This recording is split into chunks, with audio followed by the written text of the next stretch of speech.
Hello everyone, I am Shamshad Ahmad and you are watching English in Focus. Dear viewers, today I'm going to discuss the most important topic of English linguistics. So, linguistics के अंदर हमारे पास linguistics के branches में morphology आता है. Morphology means the study of word formation. नाजरीन, morphology के अंदर हम देखते हैं कि अल्फाज कैसे बनते हैं. तो the science of word formation is called morphology. morphology के अंदर जो सबसे important concept है वो है morphemes का. So what is morpheme? morpheme is the smallest unit of meaning. morpheme की दो types हैं broadly. number 1 free morpheme और number 2 bound morpheme. नाजरीन, free morphemes जो होते हैं they stand alone. वो they stand alone and gives us meaning. For example, book, run, happy. ये जो है यहाँ पे free morphemes है और ये हमें meaning complete sense दे रहे हैं. जबकि bound morphemes जो होते हैं वो stem words पे dependent होते हैं. इसकी अलग meaning नहीं होती. मार्फोलॉजी के अंदर जो नेक्स्ट इम्पॉर्टेंट थिंग्स है वो है अफेक्सेस. अफेक्सेस के अंदर प्रीफिक्स और सफिक्स आते हैं. प्रीफिक्स मतलब स्टेम वर्ड से पहले जो अल्फाज आते हैं उसको हम प्रीफिक्स कहते हैं और सफिक्स जो है वो स्टेम वर्ड से नेक्स्ट वर्ड्स जो लगते हैं उसको हम सफिक्स कहते हैं. फॉर एग्ज़ाम्पल अन की अलग मीनिंग नहीं है, सही है. हैप्पी, अनहैप्पी, सही है. हैप्पी मतलब खुश और अनहैप्पी मतलब नाखुश. अनहैप्पीनेस. अब ये अल्फाज जो है हमें तो ज़ाहिरी एक लफ्ज़ लग रहा है कि अनहैप्पीनेस मतलब नाखुशी या नाखुश, सही है. लेकिन इसके अंदर 3 मार्फीम है. अब इस बुक के अंदर एक मार्फीम है और इसके अंदर 3 मार्फीम हैं, लिहाजा इसको हम बाउंड मार्फीम्स कहते हैं. अब बाउंड मार्फीम्स मज़ीद जो है वो 2 ग्रुपों में तकसीम है. The first one is inflectional morphemes and the second one is derivational morphemes.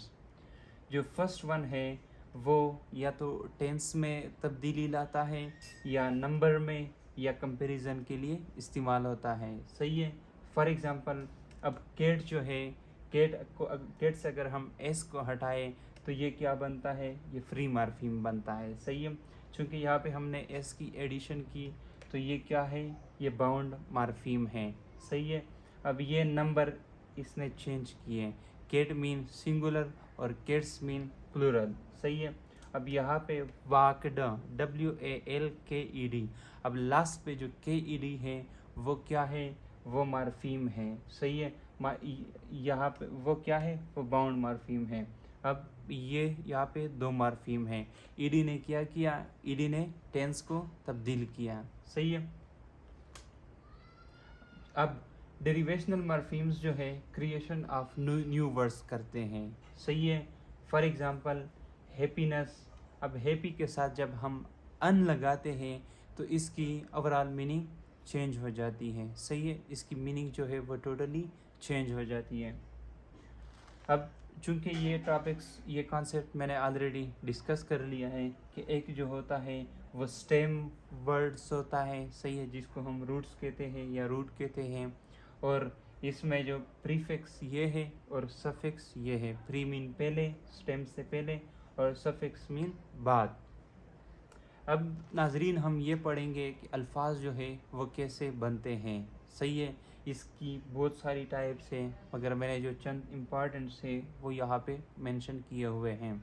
So first of all हमारे पास है compounding. Compound means combination of 2 words, okay, combination of 2 things. अब कंपाउंडिंग में फॉर एग्ज़ाम्पल ब्लैक बोर्ड या white board या smart phone. अब black board में black अलग अल्फाज है और बोर्ड जो है वो अलग है, लेकिन हमें ये एक कॉन्सेप्ट दे रहे हैं. तो कंपाउंडिंग में हम क्या करते हैं, 2 अल्फाजों के मिलाप से एक लफ्ज़ जो है वो जनरेट करते हैं. नेक्स्ट जो है ब्लेंडिंग. ब्लेंडिंग का मतलब है एक चीज़ को दूसरी चीज़ के अंदर फिट करना, सही है. For example breakfast plus lunch, breakfast plus lunch से क्या बनता है? ब्रंच। सही है।